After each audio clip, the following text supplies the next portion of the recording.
Hi,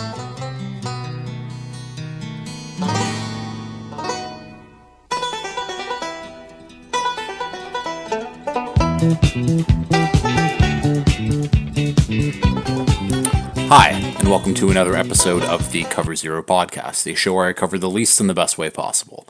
I'm your host, Jason Wells. Today is Wednesday, January 29th. Championship games are done. We get a Kansas City-Philadelphia rematch in the Super Bowl from just a couple years ago. But this episode isn't really about them. It is more about those championship games that we watched over the weekend. Not really a surprise in either of the game. I mean, if you listened to me on Friday, you knew that I thought that the Eagles were going to win this one mighty easily, and my God, did they ever. And I had a tough time with the Bills and the Chiefs of who I was going to pick, but I mean, the Chiefs just, this is what they do. It is what it is. Again, not blaming the refs and the rigging of everything. We're not doing that here. So yeah, we're going to cover those games. I'm going to drop my first top 25 NFL draft prospects. And then, not finishing with, but on Friday's episode, it is the Cover Zero Awards. This is your last chance to access the Google form in my bio on Instagram at cover_0pod. Go vote on some NFL awards if you've got some time. So that'll be Friday's show, but this show covering these championship games, my top 25 so far for the NFL draft. And that'll be it. Actually, I got some big news, personal news at the end of the show too, which I will add. But yeah, I guess let's get right into these championship games. Commanders 23, Eagles 55. It was close for a little bit. Like going into halftime, people were thinking it's like, okay, the Commanders have an outside chance, but the turnovers just absolutely killed them. One from Dyami Brown, one from Austin Eckler, one from Jeremy McNichols on that kick return. I mean, it's pretty obvious, but you're not going to win high-stakes, big playoff games when you turn the ball over, and that's just exactly what the Commanders did. We will start off with the Eagles because they are the winning team, and we still got more to talk about them in the next coming weeks anyways, but the Eagles were the Eagles. This should not have shocked anyone. Obviously, the Commanders were a nice story, and they had a fantastic year, and their championship window is open with Jayden Daniels on that rookie deal, but we'll talk about all of that in a bit. We just knew that the Eagles were the much better team on paper, by far. Like, they had talent across the board, where the Commanders were a ragtag group of guys put together who they did their best, and they had some nice moments in this one, but the Eagles were just clearly the more talented team. And this game started off with, it was a long, methodical drive by the Commanders. I think it was like a 15, 14 play drive. They score, get into the end zone. Okay, the Eagles' turn. Let's answer that. Give the ball to Saquon. And then he rips off a 60-yard touchdown run. And that was just kind of the story of the day. Saquon is obviously incredible. 15 carries, 118 yards, 3 touchdowns on the day, averaged 7.9 yards per carry. Like, what Saquon has done this year and for the Eagles, I think it was probably a couple months ago at this point, where there was a discussion online of Derrick Henry's going to make the Hall of Fame. I think we can all agree on that. But, like, who is the next running back who could make the Hall of Fame? If Saquon Barkley sticks with the Eagles, he has a few more 1,500-plus rushing yard seasons, he stays healthy, like, his name should be put into consideration just a little bit. And obviously, he's still young. He's 27, which I guess in NFL running back age, that's old, but Saquon's not allowed to be old because me and him are born in the same year. So Saquon is still a young, healthy man, but in running back years, he's getting up there. But I don't know. Sky's the limit for Saquon. He has looked absolutely incredible. He is, I think, 50-some yards away for breaking like the all-time rushing mark, and that's like season and postseason. I think that's held by Terrell Davis when he was with the Broncos. Saquon's just, I mean, he can do no wrong. People were worried he left the game just a little bit. He came back, and obviously he sat out later in the game, and that's when Will Shipley got some runs where you could see that Will Shipley might be a nice player, but that straight ahead, that burst, he got caught up, and I wasn't sure if he was actually, because he had like a 57-yard run, could have led to a longer touchdown, and I wasn't sure if he was slowing down on purpose to like kill more clock, and it eventually led to his first career touchdown anyways, or if he was just getting caught and he doesn't have that breakaway speed. Either way, the Eagles were great, and we have to talk about Jalen Hurts, who Jalen Hurts had a very good game, 20 of 28, 246 yards, a passing touchdown, and added 3 touchdowns on the ground as well. 10 carries for 16 yards, so you know how all of those touchdowns came on the ground, those tush pushes, but Jalen had, and as someone who is not a Jalen Hurts supporter, Jalen Hurts had a good game. Did he do anything like out of this world crazy, like, oh my god, I can't believe like he did that type thing? No. He did exactly what he was supposed to do. He made the throws he was supposed to make. He handed off the ball to Saquon wonderfully. But I don't think that he was in any like high pressure stakes. The defense was getting them the ball back in short field position for the most part too.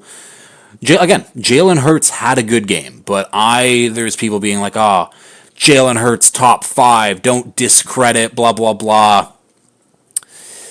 We can push back on that just a little bit, and through listening to football people smarter than me, Nate Tyson, Matt Harmon on Football 301, they were talking about like who's Jalen Hurts like comp at this point, and they brought up a prime Russell Wilson, which I do like that. I like that. I mean, Russ obviously has the scrambling ability, the improvisation. Jalen Hurts does throw a nice deep ball like Russ does. But Russ does everything better in his prime than Jalen does right now. And I don't think that Jalen will hit those peaks that Russ had. And that's not to say that this isn't, again, I guess it's discounting Jalen Hurts. I like Jalen Hurts. Like, he's a fine quarterback. I don't think he'll be in the top 5 whatever conversations, even if he wins the Super Bowl. I'm not going to put him in those conversations. He's a fine, good quarterback. I like the comp of Russ. Again, I think that Russ is better. He has better arm talent, better improvisational skills. Obviously, Hurts is like a brick shithouse and he's strong as hell, but I like that comp, like a lesser version of a prime Russell Wilson. I think that you'll take that as like your franchise quarterback. Jalen Hurts played well. Again, lot of doubters out there for him, and he shut a lot of them up. I'm still fairly vocal about it because, again, he had a very good game. Did he do anything that wowed me? No, he was solid. He did exactly what he needed to in this game, but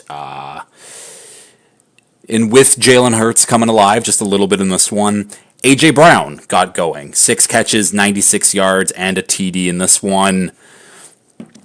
That trade that the Titans and Eagles made for A.J. Brown is just looking like, again, one of the worst trades that the Titans possibly could have done. I mean, there's a reason that as soon as that trade was made, Mike Vrabel just turned against John Robinson, the former Titans GM, and that was that. I mean, we all know how that's ended up, but so that first round pick that the Eagles gave the Titans, they used on Treylon Burks to be their new A.J. Brown.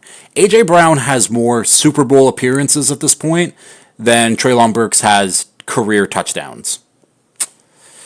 That's a tough one. Again, That Titans-Eagles trade is one of the worst trades in recent memory. I mean, obviously, there's some really, really bad trades in recent memory, but just like one for one, that's a bad trade. I mean, they were hoping that they were going to do like the Bills-Vikings with the, okay, Bills, we'll give you Stephon Diggs, but we're getting back Justin Jefferson with your pick. And they just fucked it up royally. Like, A.J. Brown is one of the best receivers in the league. He's happy with his role as long as his team is winning. Yeah, I don't know. The Eagles just... It was such an easy game for them. Like, really. It was absolutely crazy. I mean, we got to look at some of these defensive stats here. Who had these forced fumbles? Zach Bond with a forced fumble. Oren Burks with a forced fumble. It's only saying 2, but I know that there was 3, but I don't know if it's counting because it was on a kickoff. Yeah, because they lost 3 fumbles. Either way, 4 turnovers. Jaden Daniels had that interception, but the defense played great. And before I give a shout out to the defense in general, I have to give a big shout out to GM Howie Roseman for the Eagles. They were in this spot 2 years ago, quite literally the exact same spot, going against the Chiefs in the upcoming Super Bowl. And that defense looked completely different to this one that's still here. The only guys that are still there from that 2022 Eagles Super Bowl run, Josh Sweat, their edge player, Darius Slay, one of their corners, and then technically Chauncey Gardner-Johnson, because he was on the Eagles, left to the Lions, came back to the Eagles, so technically him, but like there's only been like 2 guys who have stayed the entire time with the Eagles, and other than that, it's fresh faces. We got new guys at linebacker with Zach Bond and Oren Burks, and should be Nakobe Dean, but he's got that injury. He drafted heavily on the defensive line. Jordan Davis, Milton Williams, Jalen Carter, Nolan Smith, all playing great. Added to that secondary with Reed Blankenship, Cooper DeJean, and Quinyon Mitchell. It's just nuts to me that in a 2-year time span, your starters going into the Super Bowl on defense, only 2 guys really remain the same. Technically 3, but whatever. So just shout out to Howie Roseman for hitting on these defensive guys, hitting in free agency. Like, it's a completely different defense from what the Chiefs faced 2 years ago. And to have that much overturn in those 2 years, big credit to him in the front office, and I thought he deserved a shout out. Honestly, I don't have a lot on the Eagles. They just won this game very, very easily. Very, very, very easily. So we will move on to the Commanders here. Again, I said it. Excellent, excellent season. I doubted them the entire way, basically. Also going into this game, and I guess I was right. I was proven right finally that the Commanders were not as good as other people thought. Obviously, that's a joke. The championship window for the Commanders is wide open. They got a ton of cap space this year to figure out how they want to spend it, but also, unfortunately for them, they've got a lot of key guys and a lot of older vet players who took 1-year deals who now GM Adam Peters is going to have to figure out who he wants to bring back, who he wants to replace, who he wants to give these bigger, more term contracts to be a part of this team going forward. So some of the guys on heading to free agency this year, we got Bobby Wagner, Jeremy Chin, Zach Ertz, Dante Fowler, Clelin Ferrell, Diami Brown, Olamide Zaccheaus, Marcus Mariota, Noah Igbenogany, and then both special teamers, Tress Way and Zane Gonzalez, all free agents. Obviously, there's more than that, but those are like the key guys that will be missing. Those are a lot of guys who help contribute with this team. And again, I don't know who is going to be back at this point anyways, but big decisions for this office or this front office going forward, and I'm interested to see who they do bring back, who they're fine to let walk out the door. Because these are now the moments where every little decision matters in your roster construction. Because the window is wide open. This championship window, Jaden Daniels is incredible. And what he did, again, there was some moments in this game where I'm like my jaw is on the floor. There is a throw where I forget who was crossing over. I think it was Daimi Brown, where Jaden Daniels ended up throwing it right in between two defenders who were crossing over, split them right down the middle, right into Brown's hands. That's just a wow throw. The precision and the tight window throw, unbelievable. He made a lot of plays with his legs. His scrambling ability is very, very good, but he always keeps his eyes downfield. What I've seen from Jaden Daniels this past year is great, and obviously long career ahead of him, and who knows what will happen next year. But if we get the guy from his rookie season, and if he improves, Jaden Daniels is going to be the type of quarterback, again, like a Mahomes, like a Josh Allen, like a Lamar, where as long as that guy is on your team, you have a chance to win a football game at the end of the day. And the Commanders lost this game because everyone else around Jaden Daniels was worse. Jaden Daniels was fantastic. He did as much as he could, but again, those 3 turnovers, Daimi Brown early in the game, Austin Eckler, and then Jeremy McNichols, it's really tough to overcome those types of turnovers in this one. But I don't know. I was impressed. Again, the Commanders had this, their conversion rate on 4th downs was through the roof this year. I think it might have been an NFL record. I know that in that first year of the Eagles tush push, that it was something 8-9 percentage points higher than that Eagles team, which is absolutely crazy because the Commanders weren't running the tush push. So I give a lot of credit to Cliff Kingsbury. It's nice for the Commanders to get to have that consistency. Kingsbury is not going to be taking I guess it's only the Saints job that's open at this point, so he will not be taking the Saints job, I can tell you that. So it's nice to have consistency going back in the year too. Again, excellent season from the Commanders. They can only go up from here. You got to have a big draft. You got lots of money to spend in free agency. Make the right moves, Evan Peters, and this is a team that should be competing as long as Jaden Daniels is healthy and on that rookie deal, and even beyond that. So, yeah, shout out to the Commanders. I mean, you had a lot of chutzpah to go into this one thinking you had a chance, but the better team won. It really is as simple as that. And I think we can move over to this next game here. Bills 29, Chiefs 32. I got a few stats that'll start this one off. Teams with 4+ touchdowns and 0 turnovers are 21-2 in the playoffs since 2020. Those 2 losses, the Bills in this game and the Bills in the 2021 divisional game. And I got another one here. In the 9 games that these teams have played with Josh Allen and Pat Mahomes as the starters on their teams, the Chiefs have outscored the Bills 245-240. These matchups are always close. I was talking to Keegan after the game, just where are the emotions, how are you feeling? And he's like, honestly, I prepped myself mentally for a 3-point Chiefs loss, and that's exactly what happened. It's hard to beat the Chiefs. It's just as simple as that. They don't make mistakes.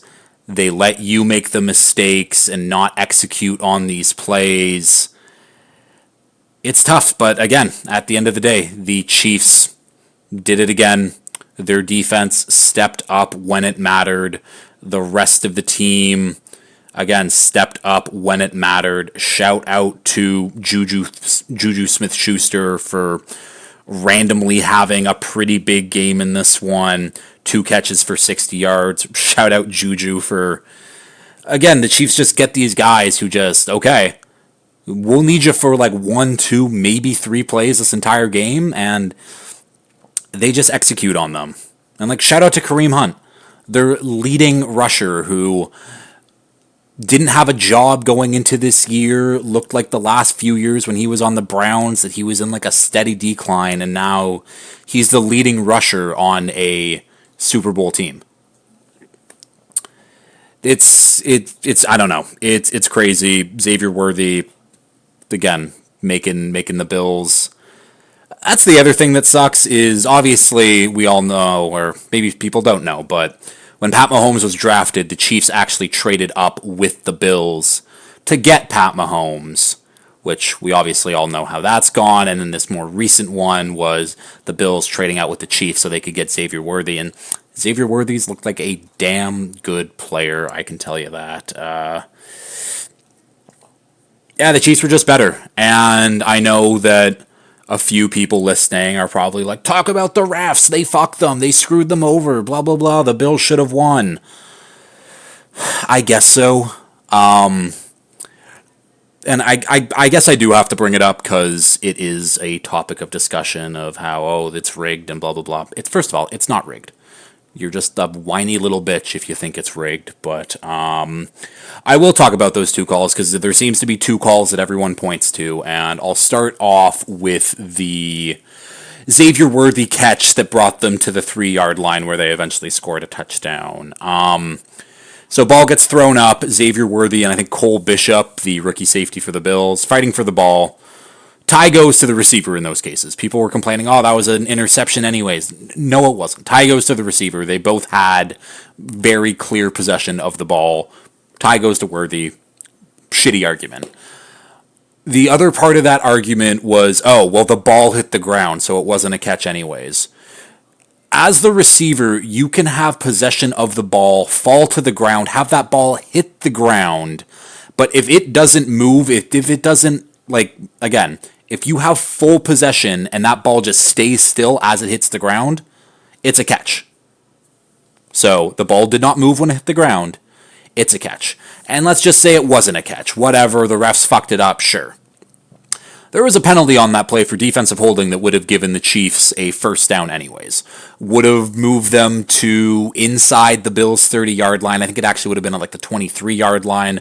So the Chiefs would have been in scoring range anyways. And you can argue that, oh, the Chiefs wouldn't have scored a touchdown there. Sure, but we're living in hypothetical land apparently, where let's say the Chiefs do go down, kill more time off the clock, they score that touchdown. The Bills scored a touchdown right before half ended.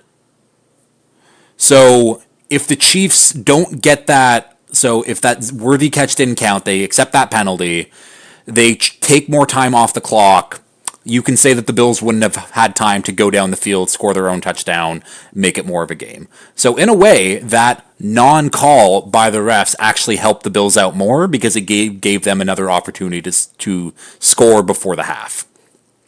So that's my 2 cents on that one. You can tell me if I'm wrong. I'm not.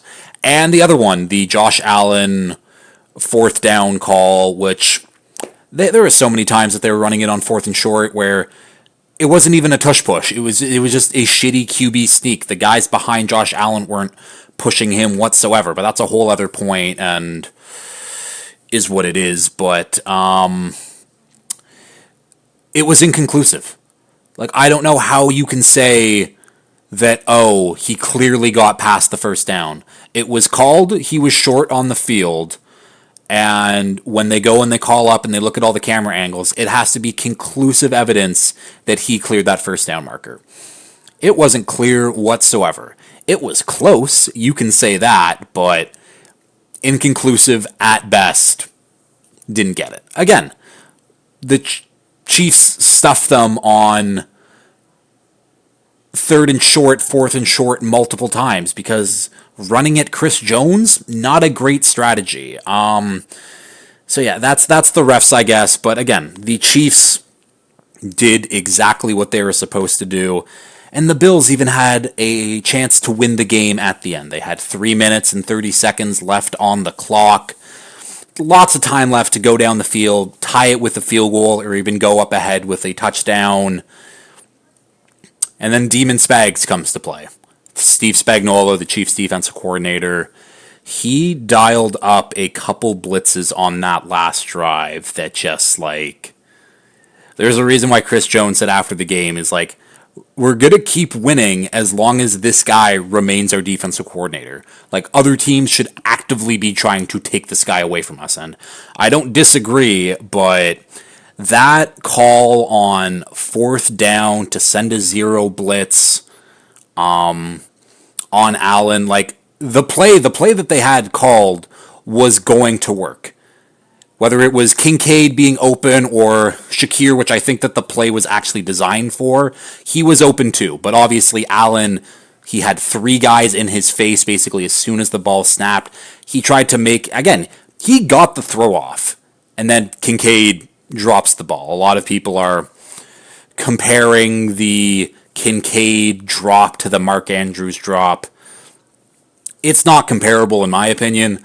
Like, Mark Andrews, literally, the ball hit him in the numbers on his chest from, I don't know, it was like 7 yards away from Lamar. Like, that's an easy catch that you should just make 10 times out of 10. The Kincaid one, he was running, and obviously it wasn't a perfect ball from Allen because he was literally falling backwards with 3 guys on him as he had to, like, launch it. But, and like Kincaid, he had to stop, adjust, go back to the ball, and then kind of make a diving catch. It did go right through his arms. Should he have caught it? Sure, but like, they're not really comparable. So I'd give Dalton Kincaid a little bit of a pass, but this is just how these games go for the Chiefs. I mean, it's the what was it? 13 seconds on the clock. They go down, tie it, overtime. It's the Tyler Bass missed field goal. It's this one now. Like, it's a tale as old as time. The Chiefs are just going to win, and I give the Bills a ton of credit, and it must suck to, especially if you're Josh Allen, where you give everything out there, and every time it's just not enough for one thing or another. I don't know. I see some people giving excuses. That's like, oh, well, the Bills didn't have any weapons out there. What was Josh Allen supposed to do? That's just, for first off, that's just a flat out lie. Maybe they should have used James Cook, who was averaging... What was James Cook averaging rushing? James Cook, who was averaging 6.5 yards per carry, and then another 15 point something, and then, 6 or like 15 yards a catch. Like, maybe that guy should have got a touch on that final drive, and he did not. And again, it's... The Bills have weapons.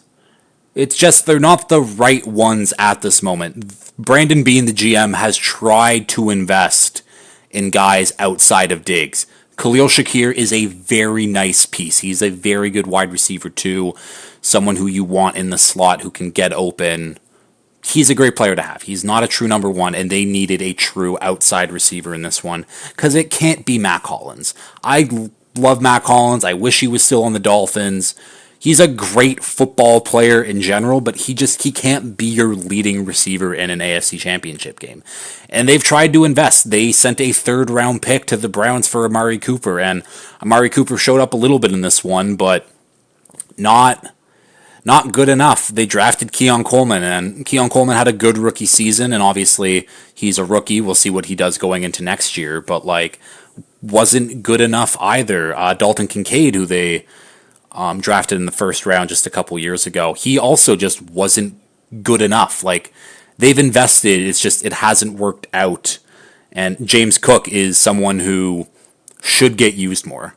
Like, obviously they got a nice stable in rotating backs, but like on that final drive, your best offensive weapon was James Cook, and he didn't get a single touch on that final drive. And I think that is... It's hard to say poor coaching, but it's poor coaching. You had so much time. You had 3 minutes and 30 seconds. You had 3 timeouts. Run the damn ball. Milk this clock. Get James Cook going. Like, there was a lot of things that the Bills shoulda, coulda, woulda done differently. And if there's Bills fans blaming it on the refs, that's sad. There's a lot of different things and ways that the game could have been better, and blaming it on 2 calls that were the right ones, in my opinion, is lame. What else about the Bills? What else can I say about the Bills? People are talking about, oh, fire Sean McDermott.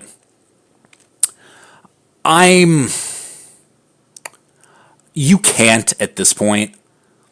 Like, it's not his fault that the Chiefs are just always slightly better than they are. And maybe it is, because he is the head coach, and if you fail to beat this team over and over and over again, then I don't know. But again, who would be better than Sean McDermott right now? Like, Sean McDermott obviously still has the pulse of the locker room. And again, if it happens maybe next year, there can be a conversation. But Sean McDermott's a really good coach, and I don't think you can get rid of him just because, like, what's working now or what hasn't worked is continuing to not work. And obviously it'll grow a little more stale as the years and seasons go on, but I don't know. I don't think that you can blame Sean McDermott for this loss. Again, lots of people, lots of blame to go around. Like, not really. Again, I say a lot of blame to go around, but it really isn't. Like, the Bills played a really good game. They did what they needed to try to get to the Super Bowl, but the Chiefs were just better. Just plain out, flat out better at the end of the day, and it's like it is every year when they play against the Bills, is they get a close win by the skin of their teeth, and that was the first time the Chiefs scored 30 points all season, and it just happened to be against the Bills. I don't know. That's again, sometimes I'm like, I'm happy I'm not a Bills fan because I will never experience that amount of pain. And I can't imagine if you're a Bills fan who's in his 40s at this point, who had to live through 4 straight Super Bowl losses, and then whatever the Chiefs are doing to them now, like, it's painful. I've never experienced that type of pain in my life, because the Dolphins just stink. And maybe I'm better off for it, but whoa, what a lot of emotional turmoil for Bills fans. Yeah, I guess that's it. And now we get Eagles, Chiefs, Super Bowl. Obviously not going to go into a big spiel about that right now, but again, the online discussion is, I'm not going to watch this. It's rigged. The Chiefs are going to win anyways. This is a boring Super Bowl matchup. None of those things are true, obviously. And if you do think it's rigged, bet on the Chiefs then, you asshole. Should make a lot of money if you think that the NFL is always rigging it in their favor. Just maybe that's a thing that you should do. I don't know.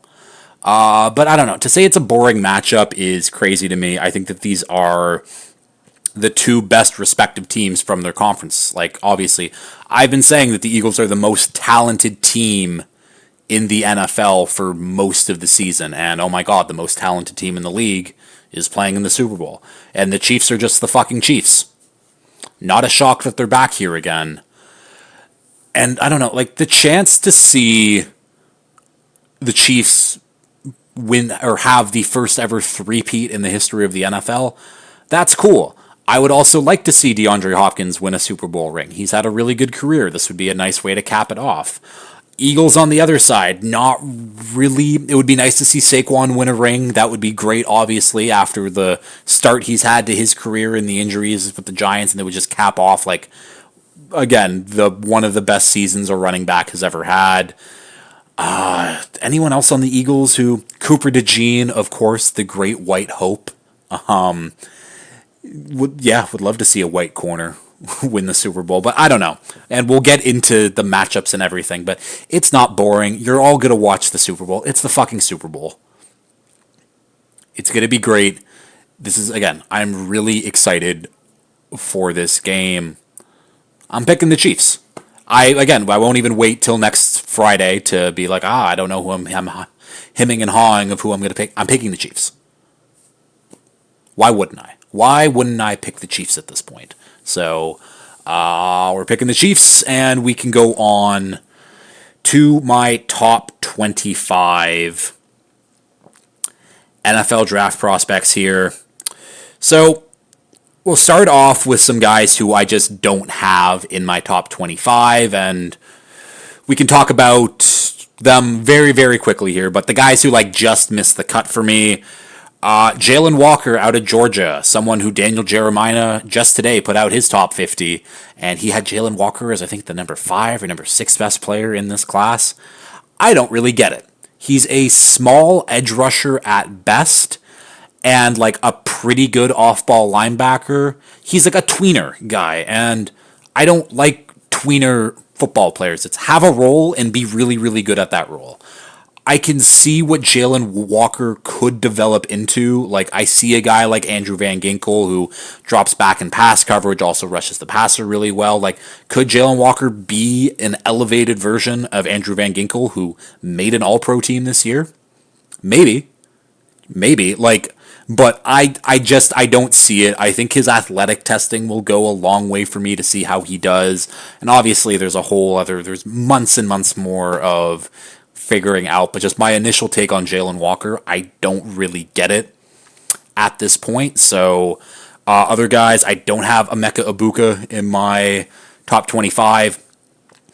I just know exactly what to expect from him. He's been talked about as one of the top receivers in the 23, 24, and now 25 draft classes, and he's really solid. Like, you draft him, you know that you're getting a good number 2 receiver. But that's what I think his ceiling is, and that's why I don't think he's a top 25 player in this class. We have another Ohio State player, Josh Simmons, the tackle who only played in 4 or 5 games, looked really good, then got hurt. And those 4 or 5 games, he didn't face the best competition either. So it's just tough because obviously an injury and not having the tape behind it. Plus, there's a bunch of other good offensive linemen who I'll talk about shortly here. But he just missed. I have edge rusher Nick Scordon out of Texas A&M, who also just missed the cut. I didn't realize this, but he's 20 years old, that's really young for the NFL draft. I think by the time the season starts, he'll be 21, but he'll be like a fresh 21 going into the season. Like, he won't be able to drink after he gets drafted. But just another guy who I like and I think is good, but I don't think he's great at anything. And again, he's 20, he can develop, but right now I see a very big-bodied edge guy who I don't really see it with him. And then no quarterbacks. I had no quarterbacks in my top 15 when I did this a little while ago. I still got no quarterbacks in my top 25. I don't like Cam Ward. I think I just see Zach Wilson all over again. And Shedeur is he's fine. A less athletic version of Bo Nix. Like, it's not a great QB class. Like, I will be pounding the table for Curtis Rourke and Taylor Elgersma just because they're Canadians, and I don't like the rest of this draft class. I mean, Cameron keeps texting me, Jackson Dart, QB1, go bet him right now, and there's a lot of talk about Jackson Dart, and it wouldn't shock me if he ends up taken over both or at least one of these guys. I don't know. Either way, let's get into my top 25 here. Starting off with number 25, we get Luther Burden out of Missouri. Didn't have a great statistical year on the stat sheet anyways, but last year is where you really saw it with Burden, and when he gets the ball in his hands, he can make guys miss. Good yak threat, decent route runner, but he's just explosive playmaker when he gets the ball. I think he might be like it's hard. No, I was gonna be like a better version of Quinn Johnston, but Quinn Johnston's also 6'4", where Burden's 5'11", so I can't really make that comp. But either way, he's my technically wide receiver 3, because I have no idea what the fuck Travis Hunter is going to do, and we'll talk about that. But I like Luther Burden. He's technically my wide receiver 2. And yeah, again, at number 24, we have Kenneth Grant out of Michigan. Mason Graham's running mate there. This dude is huge. Like, I'm talking about, I think he's 6'6", 340. Like, he's a big fucking dude. And Brett Coleman caught up with him. I don't know where he was. It might have been Senior Bowl, like, things where Kenneth Grant says he's going to run a 4.8 40. And I'll talk about more in detail about Kenneth Grant when I do like my combine athlete guys to watch and guys to watch at the combine. He will get brought up, but this defensive tackle class is really good. Kenneth Grant is just another one of these big-bodied freak athlete guys who the technique and the polish isn't all there, but when you're that freakishly athletic at that size, everything just kind of goes out the window, and you just kind of get that guy in the building to work with. At number 23, we have Nick Amanawari out of South Carolina. Right? Oh, that's embarrassing. And now I'm going to have to look that up, even though I think it is South Carolina. But it is South Carolina, and I shouldn't have doubted myself. Ugh. So he's another player where when I talk about the combine, I will be talking about his more athletic profile in detail, but he is a freak athlete, and he plays at like 6'3", 225. So he's a freak athlete. He's rangy as hell all over the field, but he's kind of built like a modern day middle linebacker. So I've seen some comps to Derwin James for him, just size and athletic profile wise, but someone to watch out for in this safety class for sure. At number 22, we get tight end Colston Loveland out of Michigan. Again, was tough for him at Michigan this year, at least statistically, just based off who was passing him the ball. Not a lot of good options passing him the ball, but he was still productive. He is just, again, does everything you want as a modern day tight end. He blocks decently well. He runs routes well. His yak ability is like pretty good. Like he is the standard cut from the cloth tight end that everyone should want on their team. That's Colston Loveland. At number 21, we have Siobhan Ravel out of Eastern Carolina. Played in, I think, 1 or 2 games this year, got hurt, and that's it. He's a name that's kind of been getting lost in the process just a little bit because, again, it's not, when we're talking about the draft class, it's not a lot of top end, like first round grade type talents. Like I think I've been seeing people throwing around like I have 8 first round grades for this draft. I have 12 first round grades. Like it's not that good, but it's the 12 to like 40 range where everyone's kind of interchangeable, and I think that Ravel is in that next group. His 2023 tape is great. He's a long, rangy corner. He's got great size for the position and great ball skills, and obviously the injury hurts him a lot in his draft evaluation and his draft process, but someone who I still believe in at this point. At number 20, we have Jahdae Barron out of Texas. Someone who I've talked about a little bit on this show, but I give him the Brian Branch comp. He played at nickel. He played at safety. He played outside corner. He played dime linebacker for them. Like, he won best defensive back in the country over Travis Hunter this past year. He is very, very good. And again, just having a chess piece on defense that can do whatever you ask and play wherever you ask is very, very handy. And I know I just said that I don't like tweener players like Jalen Walker. I think it's a little bit different in the secondary where, okay, you can play, like it's like a Trent McDuffie role where it's like, okay, Trent, we can line you up on the outside. We know you're confident there. We can line you up in the nickel to guard that slot or tight end or whatever. Jahdae Barron's just a very, very good football player. A very, very good football player. At number 19, we have Derek Harmon out of Oregon.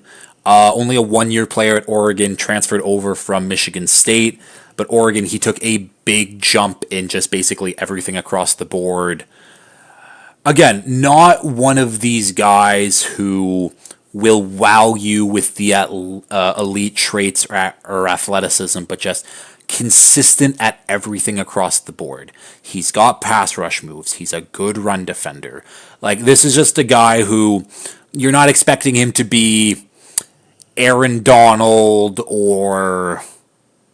Why can I only think of Aaron Donald? And I want to say Dexter Lawrence, but Dexter Lawrence is a nose tackle, and that's completely different. Jeffrey Simmons, either way, whatever. Like, he won't be one of these premier defensive tackles in the league, but could he be like a 10 to 20 defensive tackle, or like a 7 to 15 range defensive tackle in the league for 10 plus years? Absolutely. I just think that he is jack of all trades, master of none at his position. Where he's good at everything across the board. He's just not elite at one specific thing like some of these other guys are. That's Derek Harmon. And number 18, we got another defensive tackle. That is Walter Nolan out of Ole Miss. Someone, again, his first step in his explosiveness is very apparent when you watch clips of him. The pass rush moves, the bend at his size, the bend and the acceleration to get past offensive linemen and to get to the running back or quarterback. It's very, very impressive. I think he will continue to rise up as this process goes on, but Walter Nolan, very good, very explosive football player. I think he was a 5-star recruit coming out of high school, and I think he was the second player in the class, and number 1 was Travis Hunter, so shout out Walter Nolan. Number 17, we get Tyler Booker out of Alabama, my number 1 interior rated offensive lineman. And we'll talk about some more offensive linemen in a bit here, but like, as a guy who he played guard in college and he will play guard in the NFL, and not these tackles who could play guard and be really good at it, Tyler Booker is just, again, consistent at everything across the board. Went against the best of the best in the SEC. Again, his just so consistent. I would be fine if the Dolphins took him at 13. Like, he is a very good player. It's hard to hype up offensive guards in the league if you don't know like the specific nuances, but Tyler Booker is a really good player. At number 16, we have Mike Green out of Marshall. There was a report at the Senior Bowl where he weighed in. It was unverified, of course, but he weighed in at like 231, and that got everyone panicking over Mike Green and being like, oh my God, he can't be taken that high. And then when the verified everything came in, he came in at like 6'3", 251. That's really good size. His bend, his burst. Like, there was a clip of like a still picture from a video that someone took where he's going around the offensive tackle, and he is like this close to the ground on his bend. Like, it's nuts. And again, the Senior Bowl is going on right now, and I can't wait to see throughout the week how much he progresses and how much he wows the scouts and the NFL staff that's at the Senior Bowl. But Mike Green is definitely someone to watch out for in this process. At number 15, I have Armin Membu out of Missouri. Another one of these offensive tackles who will play offensive tackle, but people be like, oh, well, he can be a really, really good guard too. That's not a bad thing, because it can be like, I'm going to try you at tackle. Maybe not the best. I'm going to put you at guard, and you'll be fine there. So Armin Membu, I think Daniel Jeremiah comped him to someone like Elijah Vera Tucker, who, same thing, could play tackle, but his best spot is at guard, and I think that having that versatility is nice. But Membu, again, just really, really sound, really good, powerful football player. At number 14, we have Michael Williams out of Georgia. Someone who got hurt very, very early in the year, and I don't think ever really recovered fully from that injury, but I think that his combine performance will go quite a ways for boosting his draft stock right now, because, again, the production in the tape wasn't great this year, but again, when you're dealing with an injury, you can, let's see, but I think he's someone who is, traits-wise and athleticism-wise is going to wow people at the combine, and that should make his stock jump just a little bit more. At number 13, we have Shamar Stewart out of Texas A&M. Someone who will get put everywhere across the defensive line. And I see clips of him playing, and it's like, damn, he's got good burst, good speed off the line. Doesn't always finish at times, but is what it is. He's being disruptive.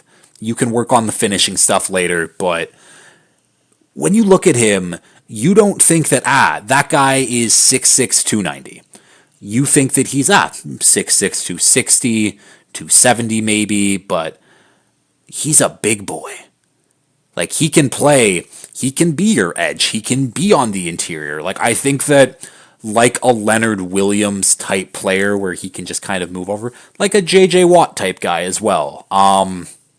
Obviously, these aren't comps, these are just guys who play across all the positions on the defensive line, obviously. But the fact that, like, again, when you look at Stewart and these clips of him online, you would not believe that he's 6'6", 290. You would think that he would be 20, 30 pounds less. And just that athleticism right there is enough to make teams like take a second look and be like, oh, I can work with that guy. At number 12, we have James Pierce Jr., the edge out of Tennessee. Again, only 21, will be 21 when the season starts. Again, really productive, was asked to basically do everything on that Tennessee defense, but their defense was also weird where they ran like a lot of rotations, so he wasn't playing like all of the snaps, which he probably should have, but he's awesome. And I think that he's someone that people are overlooking in this process just because he's been a name now for the last couple years, and he's very good. Like, I don't, again, other than that, I don't know what there really else is to say about James Pierce Jr. He's really fucking good. And I think that he's been really fucking good and really fucking consistent these last few years. And it doesn't wow people. It's not the flashy name because we've known about him for these last few years. But we got James Pierce Jr. at 12, Kelvin Banks Jr. at 11, the tackle out of Texas. Again, someone who they're like, oh, he can translate over to guard. He'll be fine. He's probably going to start at tackle anyways. But again, very good tackle. Would be consistent on the offensive line. He's a good athlete, is what it is. It's offensive line play. I won't bore you with the details. And then we got another guy, Josh Conerly out of Oregon. Again, one of these risers in the process for me right now. Conerly is, I'll talk about him in more detail when I talk about these athletes at the Combine, because I will bring up Josh Conerly again, because when he got to high school, he was a running back. I don't think that there's many people who make the transition from running back to offensive tackle, but Josh Conerly did, and that means he's fairly new with the position. Obviously, if it's like freshman, sophomore year in high school, that's still like 8 years of growing and learning the position, but Conerly's someone who has got better every single year, and I think that, like, if you see his rise and what he could be in his athletic profile, you like that. At number 9, we have tight end Tyler Warren out of Penn State. This guy can do it all. He can throw, he can run, he can catch, he can block. He's huge. He's 6'6", 260. Like, again, he's slowly becoming one of my favorite draft players in this class, and I would love for Miami to take him at pick number 13. Like, again, Mike McDaniel, you should be creative enough to know how to use Jonnu Smith and Tyler Warren. We'll see. But, yeah, Tyler Warren, again, he can do it all. They asked him to do so much at Penn State. He was truly, like, their X-factor player on offense. Again, really good blocker. He is a yak threat. I'm interested to see how he tests just athletically in general. I think he was a quarterback in high school too. Like, to me, this is like a more refined, better version of Taysom Hill. Which, Taysom Hill's a damn good football player. So if I can get a stronger, actually like built for the position tight end, like Tyler Warren, who can still do all the trick, gimmicky play stuff that Taysom Hill does, that sounds like an absolute win for me. Tyler Warren's just a lot of fun to watch. At number 8, we have Tet McMillan, the wide receiver out of Arizona. Again, big body dude, great contested catches. Some people are worried about his separation skills, which leads to that amount of contested catches. But when you come down with the ball like 80% of the time on these catches, I don't think it matters what your separation is. If you constantly come down, if you can box out these DBs away from you, and obviously it's easier in college than it will be in the NFL, but Tet McMillan's a very, very, very good wide receiver. At number 7, we have Malachi Starks out of Georgia. Not the most productive and flashy season for him this year, but again, do it all safety, can play him anywhere on the field as a chess piece. His athleticism and his range to cover people, it's very, very impressive. Everyone in Georgia just raves about his leadership and like the type of football player he is. First one in, last one out type of dude. Love seeing that. At number 6, we have Will Johnson, the corner out of Michigan. Again, him and Travis Hunter, one of the two best corners in this class, and his coverage skills are absolutely great. And it's so funny with corners, but people right now are worried about his tackling ability and his willingness to tackle, where, to me, if you're a corner, tackling should be one of the lower things on the list. Obviously, you need to be able to do it, and you need to be damn good at it if you're going to do it at an NFL level, but if you're a true shutdown corner, you should not be tackling people in the game anyways. The ball should be thrown at you, and you should be swatting that shit away. The ball just shouldn't be thrown at you in general if you are a true lockdown corner, and I think that Will Johnson will end up being a true lockdown corner in this league. His coverage skills are great. I think it's as simple as that. At number 5, I have LSU tackle Will Campbell. Again, one of these people who have been like, he's going to be a guard. His arms are too short. Will Campbell is fine. Again, he has been in the SEC for, I don't know how many years at this point, but a long time. He has held up every single year he's played, and LSU thought so highly of him that they gave him the number 7. And if you don't know what the number 7 means at LSU, that's given to their best player, their star player, whatever. And it went to a left tackle wearing the number 7. That means a lot. And yeah, I think that he's the best tackle in this draft. I don't know, his arms are a little too short. He has done it against the best competition for multiple years now, and I don't know why his mindset was changed. I mean, I've seen him talk about his position and how he adjusts just in general, and dude seems fucking smart. It's kind of like the Joe Alt thing too from last year. It's like, this dude has no aura, no swag. This is exactly who I want as my franchise left tackle for the next decade. Will Campbell's awesome. Not enough good things that you can say about him. At number 4, we have Ashton Jeanty out of Boise State, the running back, coming off one of the best college running back seasons in history. Ashton Jeanty's really good. Whoever gets him is going to have a really good running back for the foreseeable future. I don't know. I like Jeanty because he's a short guy. And I know that might sound a little bit weird. He's 5'9", but 5'9", kind of built like a Brit Shickhouse, and he is incredibly tough to tackle. He breaks tackles very, very easily. And it's not because he's running through guys, but he's so powerful and compact where, he has all that power in his lower half. He still has the agility where, you're right in front of him. He's going to sidestep you slightly. You'll get your arms around him, but you're not slowing him down because he's still going. You need multiple people to bring this guy down. I have no idea where he's going to go in the draft, but Ashton Jeanty's a damn good player. He's really fucking good. At number 3, we have Mason Graham out of Michigan, the big defensive tackle there. Not as big as Kenneth Grant, but Mason Graham is truly the prototype you want rushing the passer, that defensive tackle, what a star defensive tackle in the league. Because I've talked about these other guys where it's they can get up to that level, but Mason Graham looks like he is the part immediately. Big fan of his. Should be an easy top 5 pick for someone in this draft. We'll see, I guess.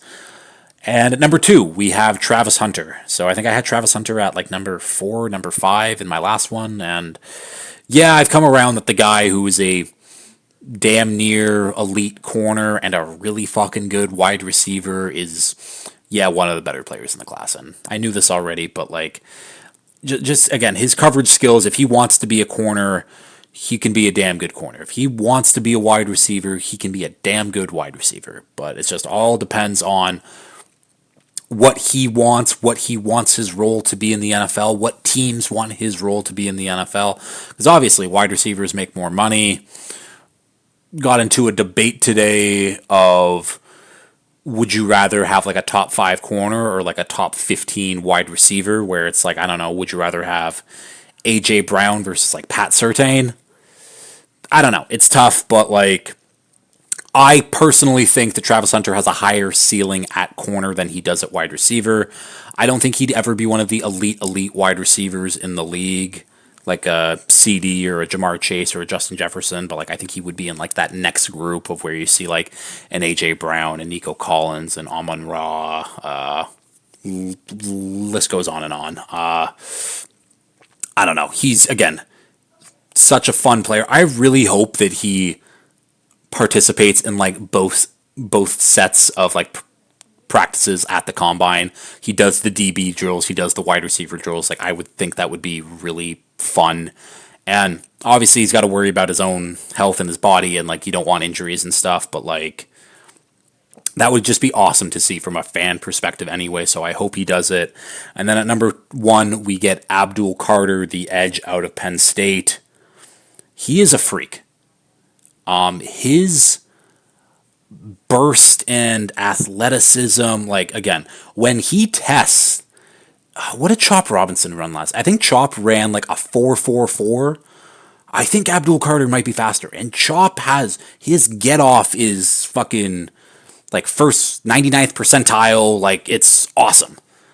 And Abdul Carter just might be a little bit faster. And this is someone who didn't start being a full-time edge until partway through his last college season.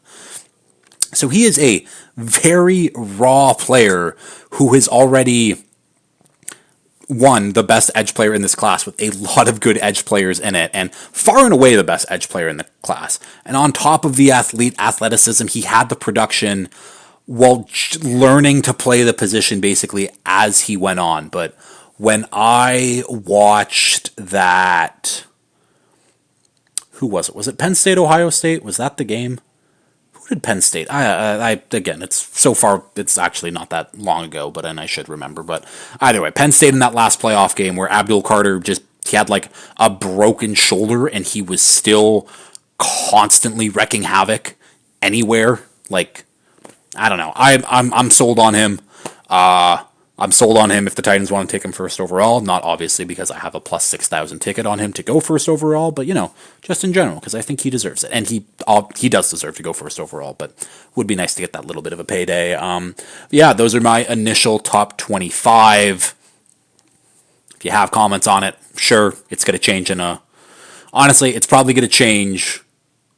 When am I going to do my next one? Probably end of February. So in a month from now, I'll probably do my next top 25 reveal or whatever. But yeah, that's the episode. And I teased it at the start where I got a little bit of personal news that I want to announce. But in August, I will be moving to Fredericton, New Brunswick.